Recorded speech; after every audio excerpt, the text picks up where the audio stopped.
R1 එකක් ගලවලා A ඉඳන් Z වෙනකන් අකුරක් නැර සරලවම කතා කරනවා. වීඩියෝ එක අග වෙනකම් බලන්න. R1 එකක් කිව්වම අපේ ගොඩක් අයගේ ඔළුවට මුලින්ම එන්නේ 2009 ඉඳන් 2014 වෙනකන් ආපු මාදලිය. මේකට ලංකාවේ අය ආදරයට කියන්නේ ටූත්ලස් කියලා. බලන්න මේකේ ඉස්සරහා තියෙන ලොකු ප්‍රොජෙක්ටර් ලයිට් දෙක හරියටම දරුණු S දෙකක් වගේ. ඒ මදිවට මේ මොඩල් එකේ සයිලන්සර් දෙක තියෙන සීට් එක යටින්. අදේන අලුත් බයික් වලටවත් මේ වගේ රළු ගැම්මක් තියෙන පෙනුමක් නැහැ. හැබැයි මේ බයික් එකේ පෙනුමට වඩා ලොකු පෙරලියක් මේකේ එන්ජිම ඇතුලේ සිද්ධ වුණා. ඒ පෙරලිය තමයි 2009 දී යමහාලා මුලින්ම පාරට ගෙන ආපු ක්‍රොස් ප්ලේන් ක්‍රෑන්ක් ෂාෆ්ට් එන්ජිම. මේ බයික් එකේ සද්දේ ඇමරිකන් V8 කාර් එකක් වගේ ඇහෙන්නේ මේක නිසායි. සරලවම කිව්වොත් සාමාන්‍ය ඉන්ලයින් 4 එන්ජින් එකක පවර් එක එන්නේ එකම තරංගයක් වගේ. හැබැයි R1 එකේ ක්‍රොස් ප්ලේන් ක්‍රෑන්ක් ෂාෆ්ට් එකේ ටෝක් පල්සස් රිලීස් කරන්නේ අසමාන රටාවකට. ඒ නිසා throttle control එක මාරම natural. මේ concept එක කෙලින්ම inspire වෙලා තියෙන්නේ Yamaha YZR M1 කියන MotoGP machine එකෙන්. ඒ වගේම මේකේ හැංගිලා තියෙන තව රහසක් තමයි EUP එක. එහෙම නැත්නම් Exhaust Ultimate Power Valve එක. low RPM වලදී ඒ කියන්නේ හෙමින් යද්දී මේ EUP valve එක බාගෙට වැහිලා exhaust back pressure එක maintain කරනවා. එතකොට එන්ජිම හිර වෙන්නේ නැහැ. high RPM වලදී ඒක සම්පූර්ණයෙන්ම ඇරිලා උපරිමයට හුස්ම ගන්න දෙනවා. හරියට බයික් එකේ පෙනහළු වගේ. මේ විදිහට ආපු මකරා 2015 වෙද්දී සම්පූර්ණ ඉලෙක්ට්‍රොනික රොබෝ කෙනෙක් බවට පත් වුණා.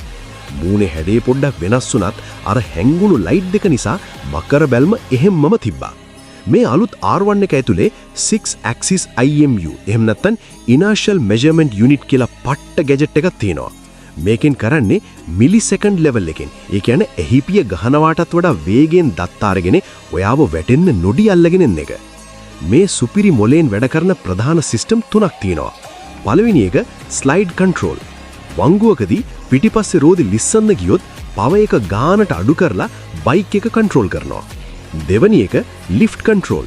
එක පාරටම රේස් කරද්දී ඉස්සරහා රෝදේ අනවශ්‍ය විදිහට අහසට යන එක මේකෙන් පාලනය කරනවා. අනික තමයි ක්වික් ෂිෆ්ට් එක. ක්ලච් එක අල්ලන්නේ නැතුව රේස් එක බස්සන්නේ නැතුව ටක් ගාලා ගිය මාරු කරගෙන යන්න මේකෙන් පුළුවන්. දැන් හිතන්න ඔයා සාමාන්‍ය R1 එකක් වෙනුවට R1M එකක් ගත්ත කියලා. ඒක නම් වෙනම ලෝකයක්.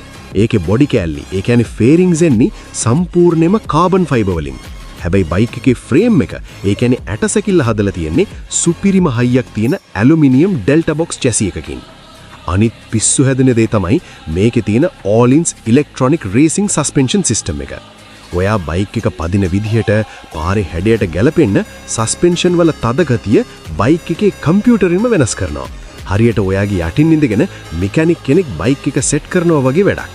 අපි මේක A ඉඳන් Z අකුරක් නෑර කතා කරන නිසා කවුරුත් ලොකුවට කතා නොකරන හැබැයි අනිවාර්යයෙන්ම දැනගන්න ඕන තව රහස් කැලි තුනක් තියෙනවා. පළවෙනි එක titanium connecting rods.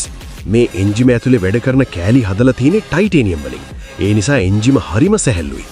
වගේම රේස් කරද්දී කිසිම ගින්නක් නැතුව රෙව් වෙනවා. දෙවෙනි එක මැග්නීසියම් වීල්ස්. මේ බයික් එකට ෆැක්ටරි එන ලයිට් වේට් මැග්නීසියම් රෝද නිසා බයික් එකේ බර අඩු වෙලා හැන්ඩ්ලින් මාරම ස්මූත් වෙනවා. වංගු වලට දාන්න හරිම ලේසියි. තුන්වෙනි එක තමයි RAM air intake එක.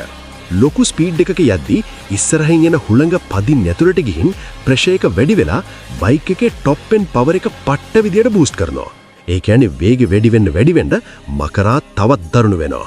1998 ඉඳන් අද වෙනකම් Yamaha R1 කියන්නේ නිකම්ම බයික් එකක් නෙවෙයි. ඒක හැංගීමක්. දැන් මට ඔයාලගෙන් දැනගන්න ඕනේ එක දෙයයි. මේ Yamaha R1 එකත් එක්ක කරට කර හැප්පෙන්න පුරුවන් අනිත් බයික් එක මොකද්ද? Kawasaki Ninja ZX-10R'ද? BMW S1000RR'ද? නැත්නම් වෙන එකක්ද? ඔයාගේ උත්තරේ පල්ලෙහෙන් කමෙන්ට් කරගෙන යන්න. හැබැයි ඉතින් මේ මකරෝ, ටයිටේනියම්, ක්‍රොස් ප්ලේන් කතා මුකුත් වැඩක් නෑ මේක ගෙදරගෙන ආපු දවසට. අම්මා හරි වයිෆ් හරි අහන පළවෙනි ප්‍රශ්නෙට උත්තරේ ලෑස්ති කරගන්න වෙනවා. මේකේ තෙල් කීයක් විතර වැඩ කරනවද? එදාට ඉතින් හිත හදාගෙන මේකේ 40ක් විතර කරනවා ස්කූටිය වගේ තමයි කියලා පචයක් අතහැරලා ෂීෆ් වෙන්න වෙනවා. නැත්නම් මකරයි ඔයාව දෙන්නම ගෙදරින් එළියට තමයි.